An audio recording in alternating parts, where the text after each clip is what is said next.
Mais um Casa Brasil no ar e para mim absolutamente especial, porque a minha convidada de hoje é uma pessoa que eu gosto muito, tive a oportunidade de entrevistá-la uma única vez, mas me apaixonei por ela, deixa a família saber disso. Marido é ciumento, Ana Cláudia Fossey? Não muito. Não muito, não muito quer dizer que ele é, desculpa. Mas você é uma terapeuta apaixonante, psicanalista, né, Ana? Psicanalista. Há quanto tempo psicanalista? São quase 30 anos. Jura? Tudo isso? Em consultório, com pessoas ali todo dia, Em consultório. abrindo suas vidas, seus medos, seus prazeres, suas neuroses, seus desejos. Como é que é trabalhar num consultório como psicoterapeuta, como psicanalista para você, Ana? Olha, na verdade, a psicanálise, na minha opinião, é uma paixão que eu conheci na faculdade de psicologia, né? E o consultório é uma parte de tudo que a gente faz enquanto psicanalista. Porque eu acho que a psicanálise é um discurso tão importante, na verdade, para o consultório, para a cultura, é mais que uma técnica, né? Eu acho que é um discurso tão importante que, assim, eu já trabalhei muitos anos com saúde mental, então a área mais psiquiátrica mesmo, afecções mentais mais graves, e trabalhei alguns anos com oncologia. Oncologia também? É. Nada leve, né? Você gosta de alguma coisa peso pesado. Eu gosto de alguns desafios, né? eu Saúde acho. mental, oncologia, babá. Pois é, agora de uns anos para cá eu tô mais centrada no consultório e é uma paixão, na verdade, que assim, que o estudo da psicanálise, a prática da psicanálise me traz. Uma coisa que o resultado no sentido do autoconhecimento verdadeiro, no sentido de que a pessoa pode aplicar mudanças na vida dela, é algo que realmente me deixa fascinada. Então, como é que uma pessoa consegue chegar ao ponto de estar tão mal em alguns momentos e com algumas coisas que a gente vai aos poucos, a partir da fala, porque essa eu acho que é a grande sacada que o Freud teve aí há muitos anos atrás, né, 100 anos atrás. A cura vem pela fala. É algo tão simples por um lado. A verbalização como instrumento de cura, né? A verbalização, essa coisa de uma estruturação na linguagem, daquilo que eu preciso me ouvir falando, não só ser ouvida pelo meu terapeuta, né? Me ouvir falando aquilo. Aí é que assusta a gente. Fala, nossa, mas eu falei isso, eu nunca tinha percebido isso. Aí é que vem o insight. Como eu falei isso, inclusive, né? Como eu falei isso. Por que eu associei tal pergunta que você me fez a tal coisa? Isso é extremamente libertador. É um processo de autodescoberta que muda, é isso. É um processo de autodescoberta, é um processo da gente tirar um pouco essas máscaras sociais que a gente vai construindo sem perceber. É verdade. Né? Tem uma hora que você já não sabe quem é você, do que você gosta, do que você não gosta, no que você acredita, quais são os seus valores. Exatamente. Você vai pegando um pouco de todo mundo e vai trazendo, e aí você vira uma bola de coisas que você se perde nessa bola às vezes, né? E o principal é você poder lidar com alguns desejos que são teus, genuínos, e que às vezes você não consegue, na verdade, lidar a partir da expectativa do outro. Entendi. Nós nascemos numa família cheia de expectativas, nascemos numa cidade, num contexto social cheio de expectativas. Então, se você é homem, se você é mulher, se você é mais baixo, se você é mais alto, moreno, louro, o que for, né? Então, isso vai gerando na gente uma série de fantasmas e fantasias que a gente tem que lidar. E é, na verdade, isso que aos poucos vai nos adoecendo. As pessoas estão muito doentes, Ana, no ponto de vista, porque a gente está falando com você num mês que a gente está falando de saúde, né? Estão falando com médicos que estão com uma outra visão do ser humano, mais holística, mais abrangente, né? Tentando trazer profissionais da área de saúde que nos vejam como pessoas inteiras, que eu acho que essa é a proposta do Casa Brasil, de contribuir para quem está lá em casa. E aí me veio você direto na cabeça, falando, nós temos que falar com a Ana nesse sentido, e tantos outros amigos psicólogos que fazem parte do programa, você está representando todos eles aqui. Agora, o ser humano, eu vejo que ele tem sido tratado sempre com alguma coisa manca, sempre falta alguma coisa, né? Então, por exemplo, outro dia eu estava conversando com um nutrologista que tem cuidado de mim agora, Dr. Rodrigo Miranda, um abraço para ele, querido também. E a gente acabou falando de espiritualidade. Hoje você, quando chegou para a entrevista, a primeira coisa que a gente acabou falando foi de espiritualidade. O ser humano ele tem que ser tratado inteiro. Como é que você dividiria o ser humano? Se ele fosse uma bola, em quantas fatias você dividiria esse ser humano? A espiritualidade é uma coisa, a saúde física é outra, a mental é outra. Tem mais alguma fatia aí para formar esse todo do ser humano? Então, eu não dividiria. Para começar, porque todo mundo já está dividindo. Pois é. Mas para a gente entender, vamos dizer assim, pedagogicamente esse ser humano. Pois é, eu acho que a gente tem, na verdade, o psiquismo muito ligado ao que a gente chamaria de espiritualidade. E aí a gente vai ter definições variadas do que é espiritualidade, a própria vivência da espiritualidade. Espiritualidade, na minha concepção pessoal, não é religião, é outra coisa, né? E o físico, na verdade, ele não se afasta do psíquico. Né? Então, tem um limite muito tênue, uma borda, mas quase inexistente entre o que é físico e o que é psíquico. O físico é o psíquico e o psíquico também é o físico, porque não conseguem andar separados nesse sentido. Mas se a gente tivesse que didaticamente separar, eu separaria nessas 3 partes, né? E essas 3 partes são regadas pelo então, social. Seria o físico, seria o psíquico e seria o espiritual. É isso. Porque eu acho que esse espiritual está ficando um pouco manco quando a gente fala do ser humano. Eu vejo a psicologia como um estudo da alma, do psiquismo, mas existe uma espiritualidade que foge dessas coisas, né? E que parece que sempre fica um pouco para trás. Quando eu vejo experiências com yoga, com budismo, com espiritismo, com pessoas que também, através de uma religião, desenvolvem a sua espiritualidade, parece que esse ser humano caminha melhor, parece que ele fica mais completo. Eu não sei se é uma impressão minha, mas eu acho que tem um lado que está ficando meio para trás nesse cuidado com o ser humano. E que talvez ele que tenha que cuidar disso, porque não deve para ninguém cuidar da sua espiritualidade. Quem cuida da sua é você mesmo. Eu acho que esse é um caminho individual e solitário, né? O que eu acho, na verdade, eu acho que tem uma coisa que foi ficando meio higienizada com a passagem dos anos. A ciência se desenvolveu muito na linha da tecnologia. A ciência se desenvolveu muito na linha da racionalidade. E não que eu acho que as coisas não tenham que ser racionais, eu acho que dentro do que cabe precisam ser.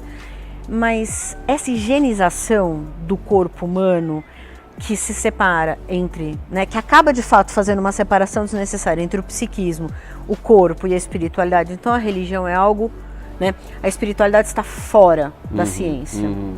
Né, o psiquismo não é algo muito da ciência. Tanto a psicanálise, por exemplo, é uma ciência que em muitos momentos não é reconhecida como ciência. Né, nós psicanalistas batalhamos há muitos anos para dizer ela é uma ciência, mas por que ela não é? Nós não localizamos o inconsciente, assim como Freud descobriu nenhuma parte do corpo, não sai na ressonância. Não sai na ressonância. Olha, adorei essa frase, gente, não sai na ressonância. O inconsciente não sai na ressonância.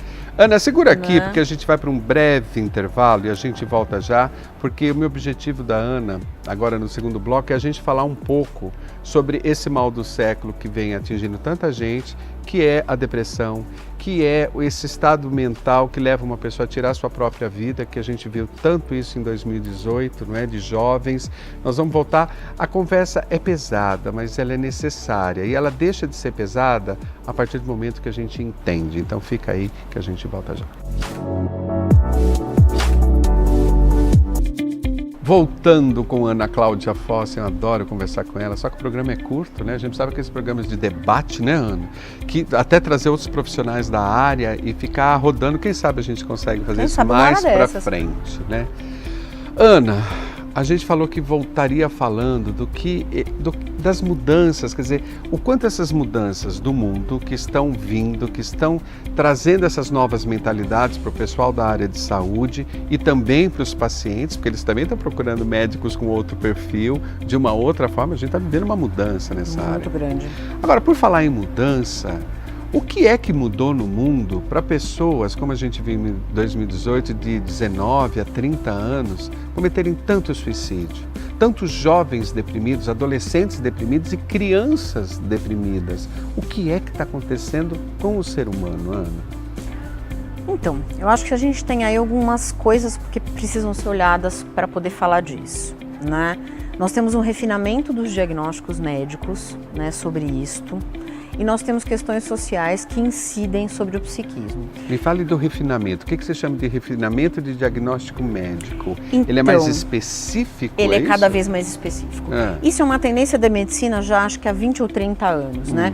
Então nós temos cada vez mais médicos especialistas em determinadas doenças. Entendi. Então antigamente, quando eu comecei a trabalhar, a gente tinha psiquiatras que atendiam crianças, adolescentes e adultos. Hoje nós temos psiquiatras que só atendem algumas afecções de adultos, alguns especialistas em crianças, psicólogos a mesma coisa. Aconteceu a mesma coisa com os psicólogos. Aconteceu isso com os endocrinologistas. Hoje a gente tem endocrinologistas especialistas em tireoide, outros especialistas só em diabetes. E aí foi refinando. E a visão geral da pessoa acabou ficando para trás. É isso? Até acho que vem voltando de uns tempos para cá.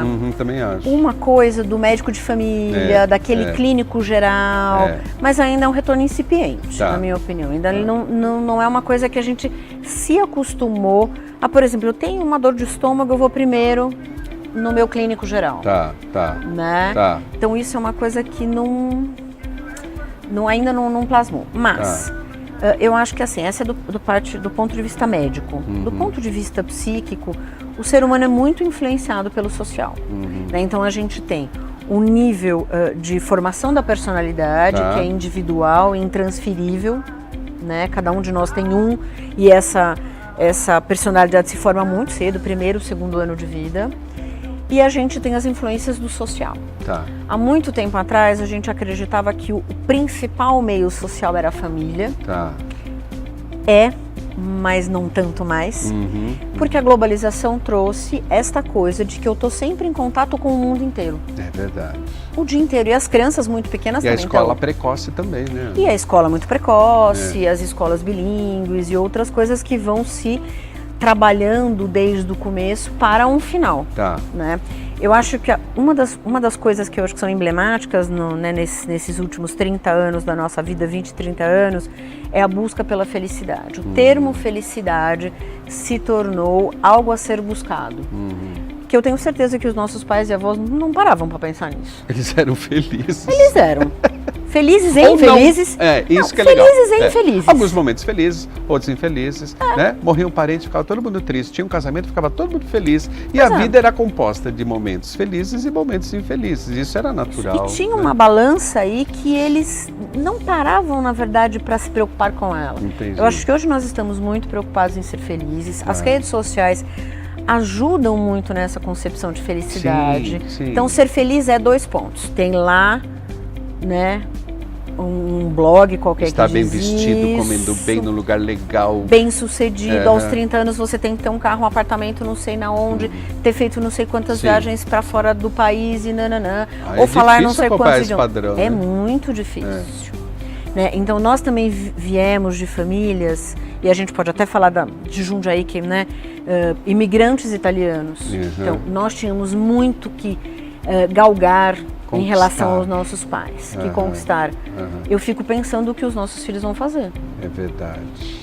Eu sempre brinco, né, com os pais que vão ao consultório, eu falo assim, tudo era motivo para ser alegria, né? Toda então, conquista. para quem não tinha nada, a hora que ganhava um pouquinho de qualquer coisa, era um motivo de alegria. Então, agora não há o que traga essa satisfação. É um mundo insatisfatório porque quase que eu já tenho tudo. É maluco isso. O cerne das depressões e dos estados ansiógenos diários que a gente vive tem a ver com a insatisfação. E tem a ver com esse objetivo inalcançável, vamos chamá-lo de felicidade plena, que não existe. Não mesmo. Eu nunca vou chegar Até o orgasmo é rápido, né? Uma coisa, pode ser um pouco mais longo, pode fazer uma tântrica, uma coisa assim, gente, é bacana também. Mas é rápido, os prazeres eles não são constantes e eu não consigo reter esse prazer por tanto tempo, né? O prazer também, ele é uma coisa fugaz. Mas o ser humano precisa viver prazeres e desprazeres, sim. né? Porque assim, é natural. O prazer só é percebido porque eu tive desprazer. Né? Isso é do bebê de 1 mês, 2 meses, o bebê percebe a satisfação de tomar o leite, por exemplo, de mamar na mãe, porque ele teve um imenso desprazer sentindo fome. E eu me lembro bem dos meus tempos de psicologia que o que move o ser humano é a necessidade. Quer dizer, se eu não tenho uma necessidade ali forte, eu também paro, eu estaciono, ou seja, eu morro. Sem a necessidade eu morro, eu não tenho desejo. Né? Isso é bom a gente lembrar e é um princípio básico da psicologia, né? É um princípio básico da vida. Da né? vida. Então, eu vou galgando. Eu tenho recebido muitos jovens no consultório de 30 anos que já chegaram a bons postos, têm casamentos interessantes, já viajaram e dizem, estou deprimido. Eu falo, então. E agora, José? O que a gente faz? A festa acabou, a noite se foi. E agora, José? Exatamente. O que mais que a gente vai querer para estar bem? Exatamente. Então, eu acho que a insatisfação consigo, com a vida, com as coisas, e essas cobranças maximizadas são grandes causadores dessa modificação do tipo de sofrimento que nós temos na atualidade. Não é que antes os nossos avós sofriam menos, existiam sofrimentos diferentes. A gente hoje sofre a partir da via da depressão, a partir da via da ansiedade, a partir da via que chega às raias do suicídio, né? Daquilo que eu não tenho mais nada para fazer aqui. Nada mais me apega, nada mais me pega aqui neste planeta. Então eu posso morrer. Eu posso terminar este meu sofrimento que eu vejo como interminável e eu posso morrer. Né? Não dá para parar aqui, né? Eu volto com ela no próximo bloco. A gente ia fazer 2, mas é aquele programa que chega no 2 não dá para parar. Então aguenta aí que a gente volta já para encerrar com a Ana. Talvez com ela podendo nos dar algumas dicas de como viver com esse mundo moderno que é para todos. Globalizado, moderno, satisfatório, talvez demais. A gente volta já.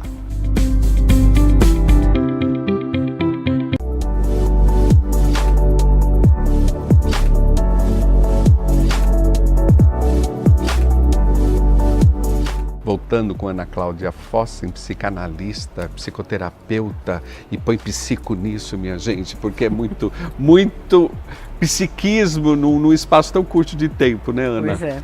Agora, eu falei que eu pediria para você dar algumas dicas de como caminhar, então, com tudo isso que se apresenta hoje na nossa vida moderna, né? Com esse ritmo de 30 anos para cá que enlouqueceu a gente, com mídias sociais, com o que é exigido socialmente. Nesse contexto todo, Ana, que conselho você daria? Por exemplo, a própria psicanálise, a psicoterapia. As psicoterapias em geral. É um bom processo para ajudar a nos fortalecer e saber lidar com tudo isso? É uma boa dica? É um excelente processo. Sou suspeita para falar, mas assim, um excelente processo por quê? E eu acho que a palavra processo é a questão. Tá. Né? Tudo que a gente se propõe a mudar enquanto ser humano tem que ser processual. E esse eu acho que é o grande problema de uma vida imediata com uma felicidade que tem que acontecer hoje e não é construída, né? Ou não é feita de momentos que oscilam com momentos que não são tão bons. Eu acho que essa noção de processo a gente perdeu, né? Então assim, tem que ser tudo. Tem que ser tudo, então eu pego no iPhone ou no celular qualquer, eu toco lá, eu já tenho todos os dados que eu preciso. Eu vou lá e já respondo, eu vou lá e já marco uma consulta, eu já vou lá e já faço isso, eu vou no médico, sou atendido em 10 minutos e depois ele me passa pelo WhatsApp os exames que ele quer e eu passo o resultado para ele. Muito prático, muito legal, mas para a mudança interna, isso requer processos. Processos de idas, de vindas, de acertos e de erros, processos mais sofridos, processos menos sofridos, muito prazerosos em alguns momentos. Então eu acho que a palavra processo é a palavra que a gente perdeu nos últimos anos. Entendi. Com a imediatez da tecnologia. Entendi. A tecnologia ela é ótima, ela veio para facilitar a vida da gente de muitas formas. Mas ela veio também para encurtar processos. Só que a gente não pode aplicar isso ao ser humano. E nem nas relações, né, Ana? E muito menos nas relações. Porque as pessoas falam, não aparece ninguém na minha vida interessante, blá, blá, blá. E ninguém quer construir nada, quer também uma relação pronta. Agora, como é que eu adquiro uma relação pronta, empacotada? Ela não vem. Não dá. Não, a pessoa não vem pronta, ela não vem, ela tem que ser descoberta. Eu tenho que me descobrir nesta nova relação. A gente tem que descobrir, como eu vou dizer, as novidades que a relação constrói. E o ser humano, pelo jeito, está pouco disposto a isso. Então, se ele não está disposto a fazer vínculos, e vínculos que dão trabalho, vínculo dá trabalho. Claro que dá. Dá queimação de cabeça, dá aquela coisa insegurança, deixa a gente muito não vulnerável, dono de si, nada dono você não de tem si. controle sobre o outro. Exatamente. E ninguém então, quer viver sem controle mais. Mesmo um processo novo de trabalho, eu tenho um cargo novo, eu vou para uma empresa nova, não está construído aquilo. a se construir. Entendi. Né? É um devir das coisas. Né? É uma coisa que vai chegar. Então a gente tem uma geração, inclusive, de 20, 30 anos que não sabe lidar com esse dever. É hoje. É agora. E se eu não tenho agora, eu sou ruim, eu sou péssimo, eu tô mal sucedido, ninguém me ama, ninguém me quer. E o suicídio aumenta cavalarmente. Em que faixa etária? Entre 19 e 35 anos. Os jovens. Né? É aí aonde os estudos todos provam que o aumento da estatística do suicídio está aí. Então acho que essa é uma coisa, poder internalizar um conceito de processo.